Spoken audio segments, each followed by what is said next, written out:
Okay, what happens if a home appraises below the purchase price? This is one of the most common concerns buyers may have once they go under contract. And again, remember that going under contract is once your offer has actually been accepted. So an appraisal is basically the lender's way of confirming that the home supports the value of the loan.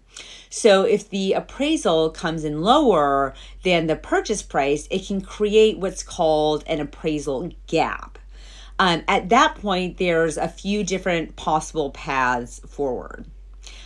Either the buyer and seller may decide to renegotiate the price to bring that gap closer so that there's not that discrepancy, or the buyer may choose to bring additional cash to cover the difference of that gap, or the agents may review the appraisal and see if there are strong comparable sales that can support challenging the value. In other words, having another appraiser come out and review.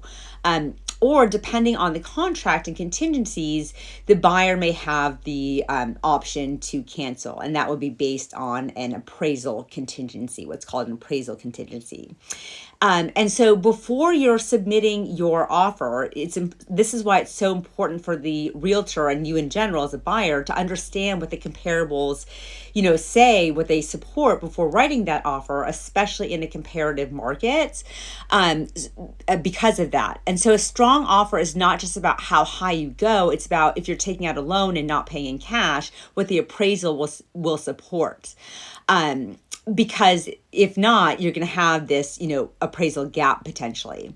So if you're buying a home, the appraisal is one of the key moments where preparation really does matter. So working with a realtor is that's again one of the reasons where a realtor can really help out and bring their expertise. Hope that was helpful. I'm Yannicka Shaka with Coldwell Banker Realty. If you've been thinking about buying or selling, or if you have any questions at all about today's market, feel free to reach out anytime. Bye for now.